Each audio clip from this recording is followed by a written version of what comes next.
So let's discuss today's important current affairs. Prime Minister Narendra Modi ji has congratulated Andrew Holness on securing victory and becoming Jamaica's Prime Minister for the third consecutive term. Actually, India and Jamaica, they are having very good relation. And Andrew Holness, first time elected as Jamaican Prime Minister in the year 2011. Last year he came to India, and during that time India and Jamaica have signed many agreements. Next important news is Kerala's infant mortality rate hits historic low. What is infant mortality rate?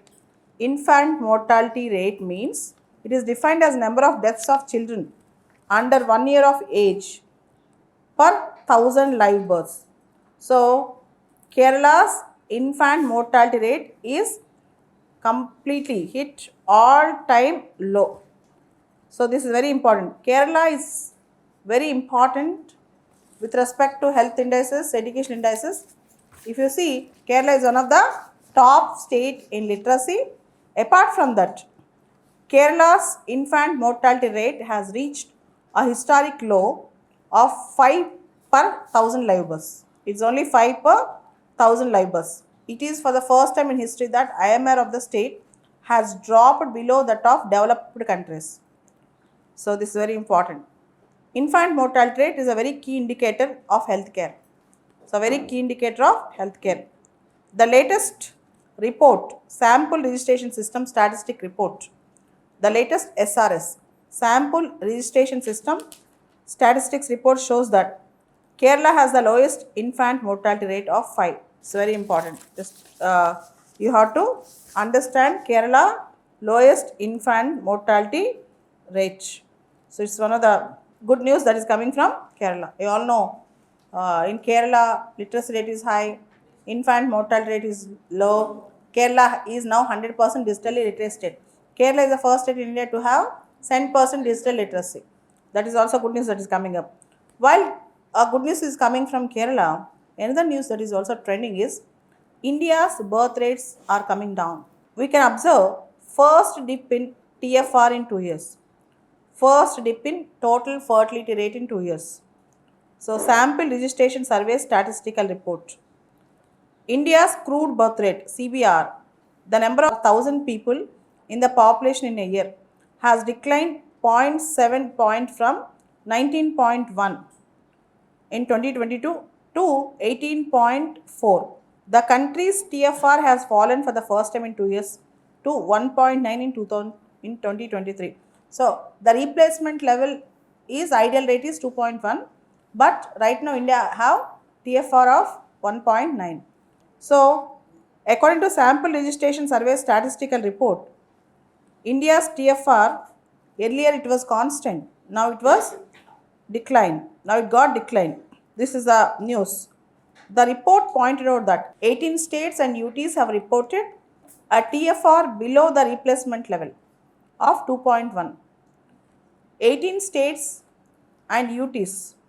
In India, 18 states and UTs have reported a TFR of below the replacement level. That is, what is replacement level? 2.1. Then what is replacement level? The term replacement level in the TFR, the term or the word replacement level in TFR denotes the average number of children. It denotes the average number of children. Each woman needs to give birth for one generation to replace the other. So how many number of children a woman should give birth to replace the previous generation? Okay. So to replace the previous generation, how many children each woman has to give birth? 2.1. Now it have become 1.9. So in India, the country's crude death rate was at 6.4 in 2023. The country's crude death rate was 6.4 in 2023, and even death rate got declined. Even death rate got declined. This is the news that is coming up in India. So very important news, and we can see in future India will become elderly country. Now India is enjoying demographic dividend. More number of young population than the total population. In future India will see more number of elderly population. And the TFR data which denotes the TFR data which denotes the average number of children expected to be born per woman during her entire span of reproductive period. So TFR data, the average number of children expected to be born per woman during her entire span of reproductive period, states reporting good TFR that is higher than the replacement level. So tell me, in which states TFR is high? Is it North India or South India? Yesterday I told you, many CMs are complaining that we don't have children here. Today morning also in current affairs. So North Indian states like Bihar 2.8, Uttar Pradesh 2.6, Madhya Pradesh 2.4, Rajasthan 2.3, Chhattisgarh 2.2. So if you consider North Indian states, the TFR is very high. Bihar 2.8, Uttar Pradesh 2.6, Madhya Pradesh 2.4, Rajasthan 2.3, Chhattisgarh 2.2. On the other hand, the states and UTs with low TFR, if you'll get shocked to know this. So Delhi 1.2, West Bengal 1.3, Tamil Nadu 1.3, Maharashtra 1.4, Maharashtra 1.4. If coming to Andhra Pradesh, Telangana, Kerala, Karnataka, Jammu Kashmir, it is only 1.5. In our state of Andhra Pradesh, the TFR is 1.5. Total fertility rate is 1.5. Whereas to have a replacement level, to replace one generation with the exact number of population with the other generation, we should have 2.1. But unfortunately, Telangana, Andhra, Kerala, Karnataka, Jammu Kashmir and Punjab have the reported lower TFR, that is 1.5.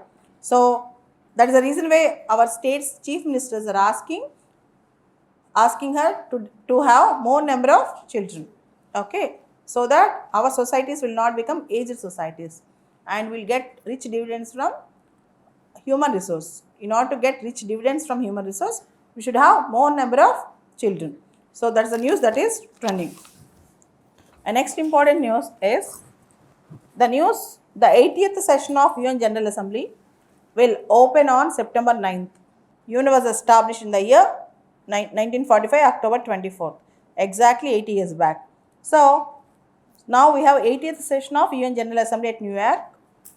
It will open on September 9th. The high-level general debates will run from September 23rd and 24th. And Brazil as the traditional first speaker of the session. Brazil as the traditional first speaker of the session, followed by America. Prime Minister Narendra Modi is not going to address the general debate at the annual high-level session of the UN General Assembly, according to the revised list of speakers published by UN. Modi ji is not attending the UN General Assembly summit. American President Donald Trump will address world leaders from UNGA podium on September 23rd. Donald Trump is going to speak on the podium of UNGA on September 23rd.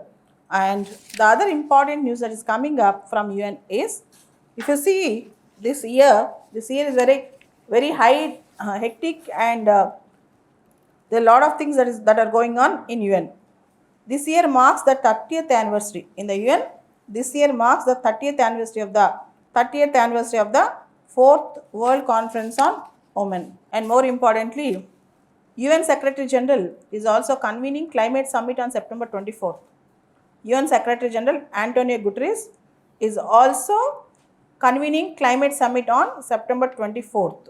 So this Climate Summit, which is going to be organized in UN, it is going to serve as a platform for world leaders. It is going to serve as a platform for world leaders to present their new national climate action plans.